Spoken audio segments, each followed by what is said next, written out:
The jobs they hold might otherwise be held by citizens or legal immigrants. The public service they use impose burdens on our taxpayers. That's why our administration has moved aggressively to secure our borders more, by hiring a record number of new border guards, by deporting twice as many criminal aliens as ever before, by cracking down on illegal hiring, by barring welfare benefits to illegal aliens. In the budget I will present to you, we will try to do more to speed the deportation of illegal aliens who are arrested for crimes, to better identify illegal aliens in the workplace as recommended by the commission headed by former Congresswoman Barbara Jordan. We are a nation of immigrants, but we are also a nation of laws. It is wrong and ultimately self-defeating for a nation of immigrants to permit the kind of abuse of our immigration laws we have seen in recent years, and we must do more to stop it.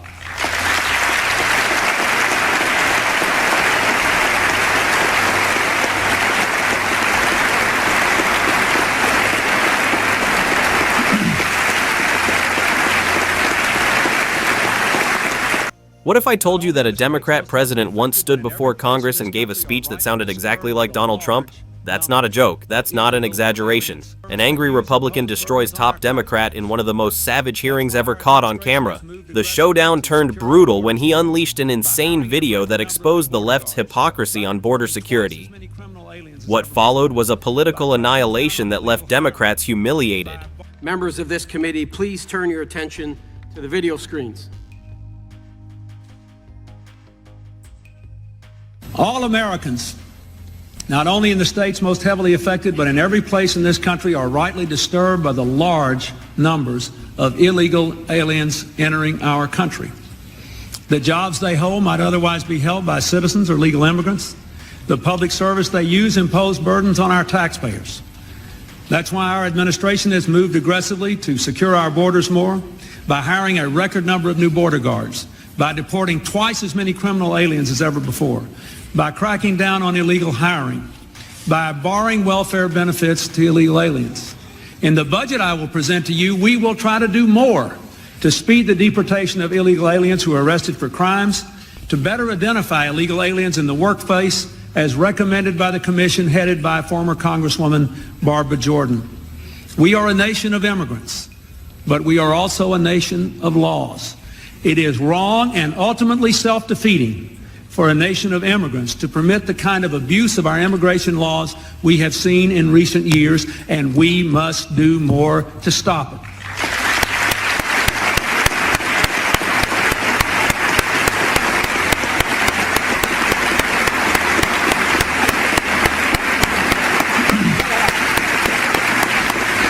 The most important job of our government in this new era is to empower the American people to succeed in the global economy.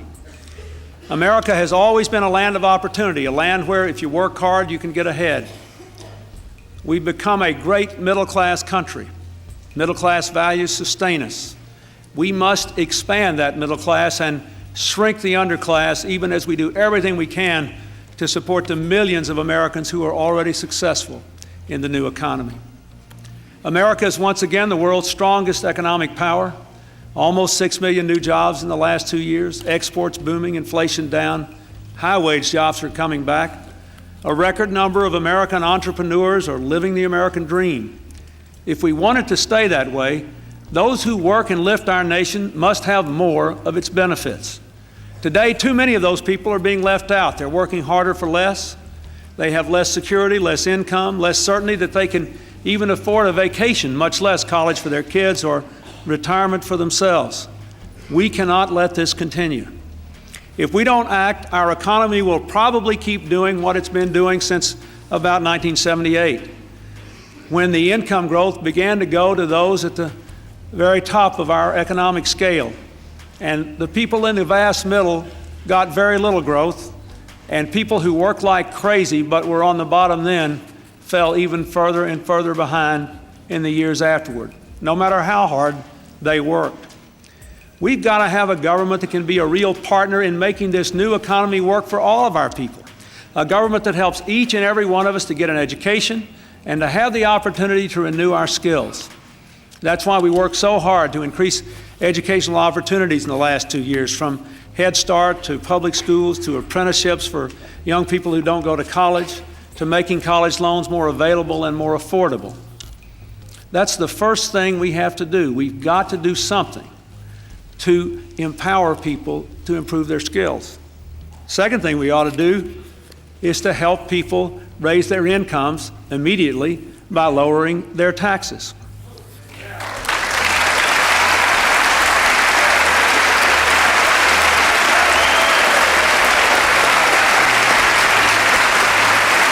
You believe in open borders and complete chaos. Did you notice the bipartisan support in the chamber? As the video was played, everybody was clapping in that chamber.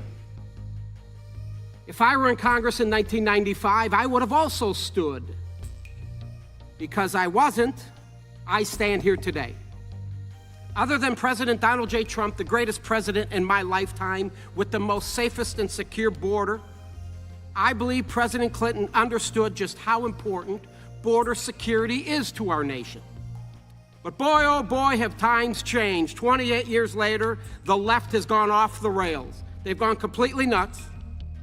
They've done just the opposite of what the leader of the Democrat Party, President Clinton, stood for on border security in 1995. This committee's ranking member, he was in Congress in 1995. I assume he stood. It seemed like the majority, if not all of the entire chamber, they stood.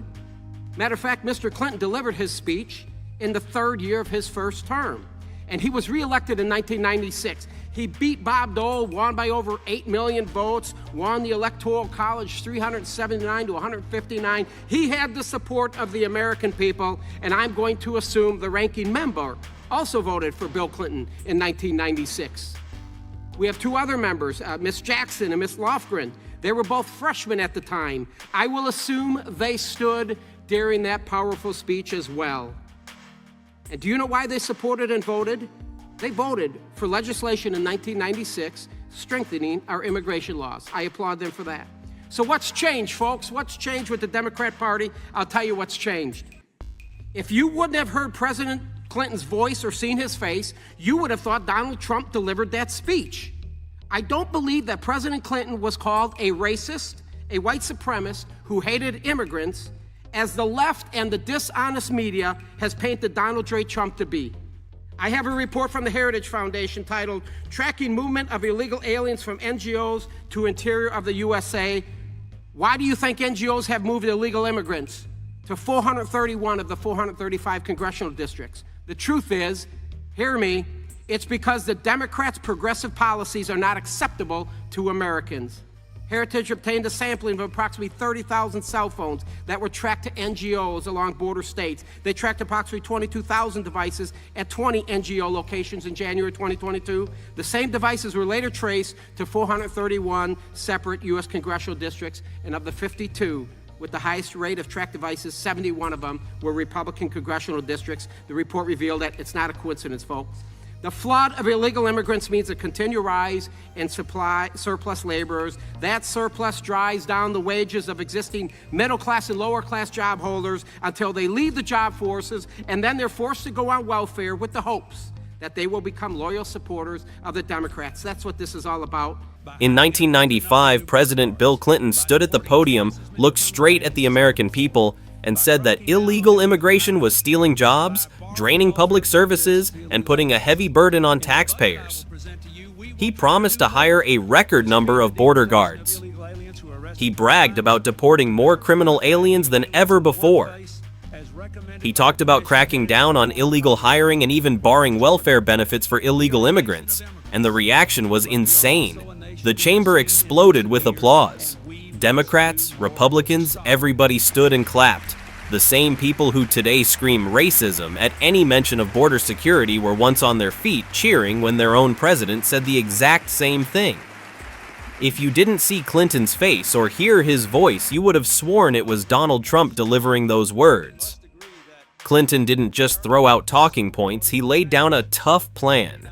He reminded America that we are a nation of immigrants, but we are also a nation of laws. He said it was wrong and self-defeating to allow abuse of immigration laws to continue. He even leaned on recommendations from Barbara Jordan, a respected Democrat who chaired the Commission on Immigration Reform. Her commission made it clear workplace enforcement was essential. Stopping illegal hiring was the only way to protect both American workers and legal immigrants. Clinton promised to do it, and Congress clapped until their hands hurt. Now here's the irony. Fast forward nearly 30 years. If Trump repeats those same words, the left calls it hate speech. If Trump says America must enforce immigration laws, he's labeled a xenophobe, a white supremacist, even Hitler. The same sentences, the same promises, but a completely different reaction. Back then, Clinton's words brought the parties together. Today, those words rip the country apart. Let's not forget what happened after that speech. Clinton wasn't punished politically, he wasn't smeared by the media as a bigot. He was rewarded. In 1996, he went on to win re-election in a landslide. He beat Bob Dole by more than 8 million votes. He crushed the Electoral College, 379 to 159. The American people gave him a second term, and immigration was one of the issues that helped him. That's proof right there. The public backed tougher immigration enforcement. The very thing Democrats now claim is unacceptable was once a winning strategy for their party. So what changed? Did Republicans suddenly become extremists? Or did Democrats abandon everything they once stood for? That's the real question. In 1995, the Democrat Party believed in border enforcement. They believed in cracking down on illegal hiring. They believed in deporting criminal aliens. They believed welfare should not be handed to people who broke the law to get here. That was their position. And now, they've flipped completely. Today, they defend open borders, endless benefits, and chaos. This isn't just hypocrisy, it's betrayal. Betrayal of working-class Americans who now compete with a flood of cheap labor. Betrayal of taxpayers who watch their money drained on public services for people who came here illegally. Betrayal of legal immigrants who followed the rules but see the system overwhelmed by those who did not. The Democrat Party of 1995 would have never stood for this. But the Democrat Party of today not only stands for it, they attack anyone who dares to oppose it. Like this video and hit subscribe to help expose the hypocrisy they're desperate to hide,